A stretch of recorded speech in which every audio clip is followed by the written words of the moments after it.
Hello everybody and welcome to today's video. Now there's just a couple of things I wanted to run through before we actually started today with changing the wheel speed sensor or ABS sensor, whatever you want to call it, on the diesel. As you can see, both cars are on here at the minute and I'll explain why. The problem with this side of my garden is that's the drive, and the drive is actually on a slant. So that, well, I've put the tyre part a bit further in because I hate it being up against that hedge because spiders like to nest on it and we don't like spiders, not on this channel anyway. But yeah, I've very crudely put some slabs down that go across as well to the other side. God, how rough that is, that's so bad.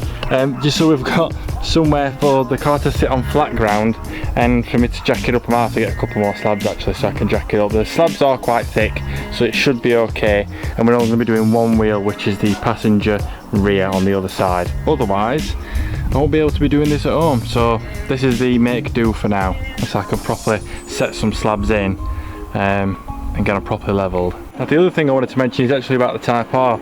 Since we put the manifold in and since I went on that drive, the earthing cable for the fuel rail, if you have one of these you'll know, usually comes through here and onto this point here on the manifold. Now I tried filing down the powder coating off the top of there, clamping it down, that didn't change anything. I had some help from my dad. We worked out that there was some resistance on earthing from earthing it to this, because obviously it earths to the manifold through the bolts to the engine block.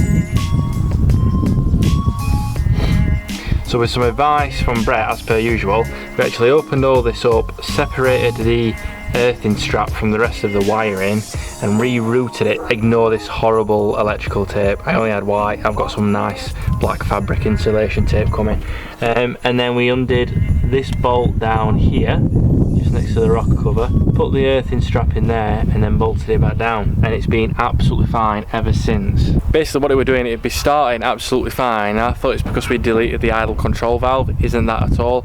After like 2 minutes it just stalled out. Or I'd have the door open and you know, like the bong for the door opening and the notification on your screen on the dash that was blinking on and off, on and off, on and off. So there was an earthing problem. Luckily that fixed it. So if you ever do have any earthing problems with your FN2, that's a good way to check it. There's also one here to the left that's an earthing strap, and that goes down behind, just behind there where my finger's pointing. And there's also one that goes from underneath on this side to a mount that's underneath the battery. So they're your two other points of questioning if you've got another earthing problem. Anyway, I'm rambling on again, not talking about the actual video at hand, which a lot of you guys have actually, well, not a lot of you, but one or two you don't like me rambling on, so let's stop, shall we?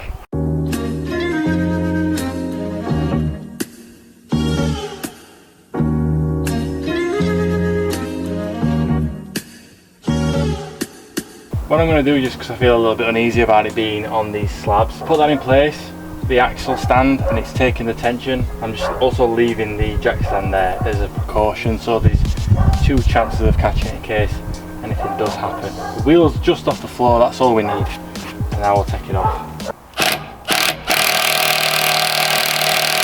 Shouldn't really be using an impact gun with that, but I'll give it a bash first.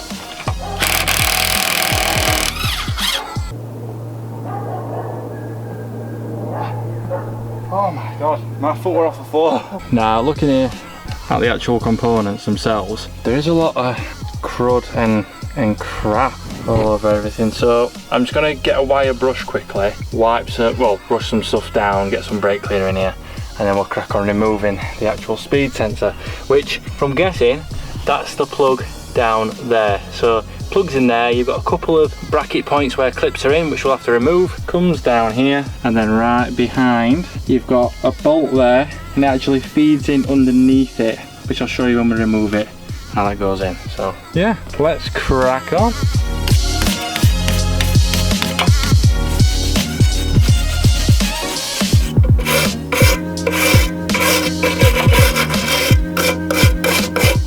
Okay, so that'll do for now. What I'm also going to do is I'm going to spray that bolt that I showed you with some GT85. You can also use like WD-40, something like that. Something to kind of help penetrate the bolt that it's soaking whilst we're removing everything else, just to make it a little bit easier for us when we come to it. Got to also try and keep the bolt in good condition because I don't have a replacement one. At least I don't think so anyway.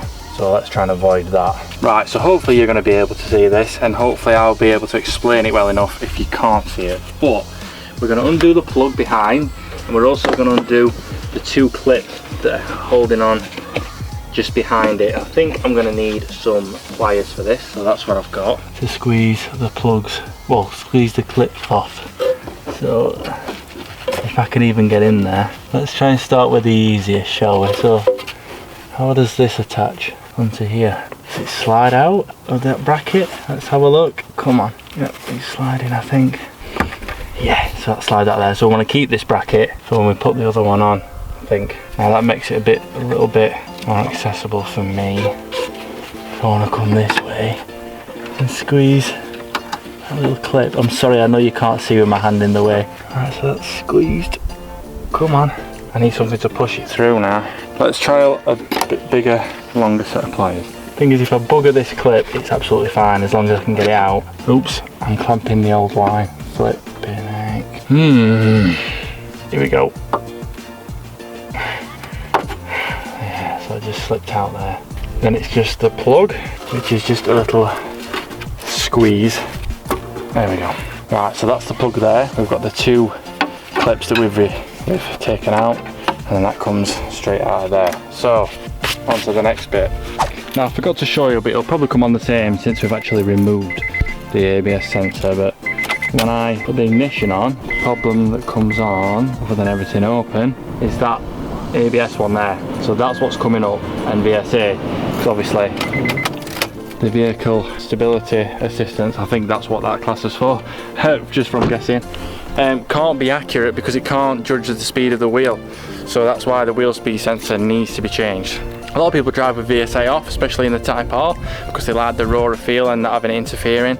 But with just the daily, I'd rather have everything working for winter driving and things like that. Obviously the car's not as responsive as a Type R, so any safety feature that comes with the car is a bonus. Next we've got this other little clip point here, which looks like one of those ones that you pull out again like last time, so like a rubber bushing. Come on. There we go, that just pulls out of there. And now, oh, there's one underneath, a little clip as well.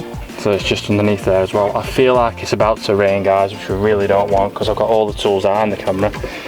So, fingers crossed the rain stays away. We're meant to rain till like 6 o'clock tonight, so I'm going to be a bit peeved if it does. I'm loving this new confidence now of actually going, right, you know what I'm just going to do? Try this myself. With everything that we've done with the manifold and how difficult that was, I don't see stuff like this as a threat to try. See, now I've just got the last bolt. Now I don't think I'm going to be able to show you this last bolt coming out as I take it out.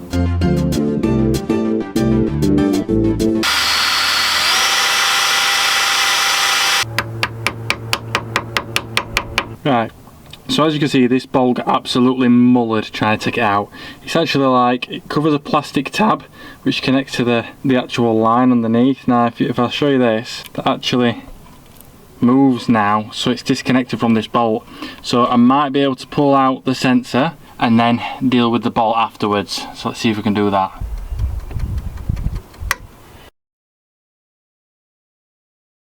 Right, so if you're watching any of my other videos, you'll see that I take a lot of pride in making sure I capture every step of something that I'm doing, so that if you're as uncomfortable as I usually am doing something like this, you've got something to go against at least.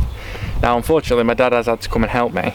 With him being a mechanic, he's obviously had the right tools and the right knowledge to get this ABS sensor out. So I'll explain everything that he's done and you'll know what point that we're at. So the two bolts behind had to be taken out that's holding the brake caliper carrier into the hub. They both had to be removed and then the caliper moved away. Now there is a handbrake cable that connects to the bottom of your caliper, if I can show you, just there, and that runs underneath and the line goes through to the front of the car where your handbrake lever is. I had to get some more grips on that, pull the mechanism down and then unhook that so that it wasn't holding onto the caliper to be able to remove it completely. He's hooked it back on for me now just to make it easier putting it all back. Now the bolt that was holding it in was completely rounded out and pretty much buggered, so he had to use a socket set that's got the teeth that are in the sockets are coiled, so as you hammer it on, it like bites into the top of the bolt, so that when you're unscrewing it, it actually bites more into the top of the bolt and then eventually breaks it loose. You actually had to get a blowtorch on it as well to heat it up. Now what I originally did is I actually cut the plastic tab away from the bolt so that I could just pull out the sensor, but as I was pulling it out it just started stripping the wire instead, like I'll show you here, like that. So what you actually had to do is you had a chisel set where the chisels weren't flat, they were like rounded poles in different sizes. That is where the sensor sits above these teeth. I'm guessing that's how it measures the speed, but it was just absolutely corroded in there, so we had to get a small chisel and hammer it through until all the plastic and the sensor just burst out of the other side. So I will warn you, if you are going to do this job and try and do it yourself, be prepared for nothing to come out swimmingly, put it that way. But anyway, I'm going to fully disconnect that old sensor off now and pop the new one in. First I'm going to get a wire brush and brush off all those teeth that you saw where the sensor goes and make sure that's all clean, and then we'll plug it back in, test it, see if it's fixed the problem. Oh yeah, we also took the disc off as well, which is 2 screws, one that goes in there, one that goes in there, that goes through the disc. Best thing to do is have a screwdriver that properly, a crosshead that properly fills the screws in, none of that like wobbly fitment, and you have to kind of unscrew it whilst hammering the top, so it's going bang bang bang bang bang, and that vibration will loosen it up so you can take the disc off. If you want to know about changing discs and pads, I actually did a video on that when we changed the PBS pads on the Type R and the Pagid disc, Pagid pad, you know what I mean. That'll be up here somewhere for you to click on if you want to go and see that.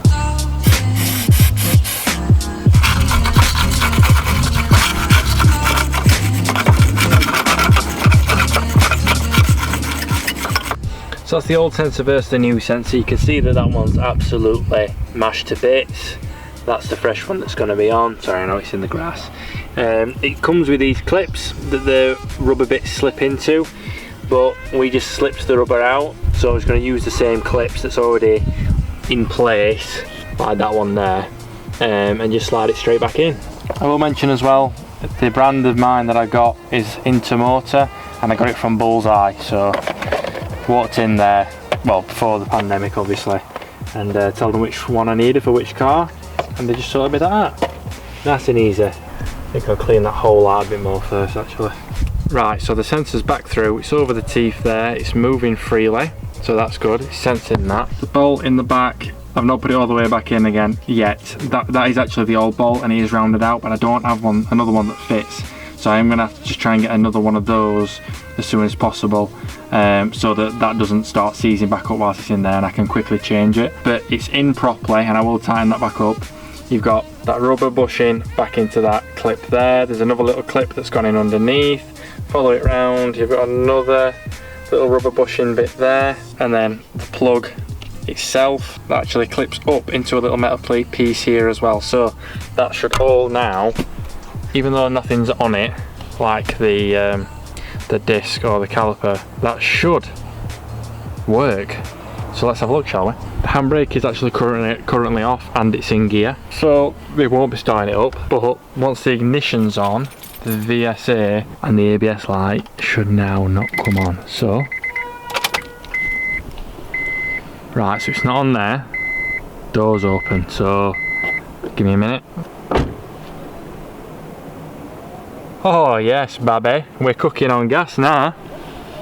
That's it, it's fixed. There we go then guys, ABS sensor done and dusted, another thing ticked off the list. That needed doing, and obviously the track rod end needed doing, which you saw in the previous video, especially for MOT eventually coming up soon.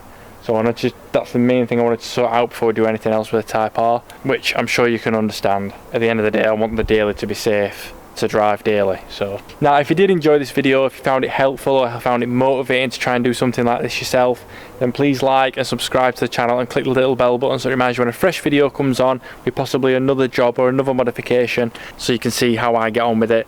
And hopefully, probably not this year, but next year, back into going to some shows again, because I've proper missed that. So I think that's everything for now guys. So until next time, like I always say, enjoy the rest of your day. Bye.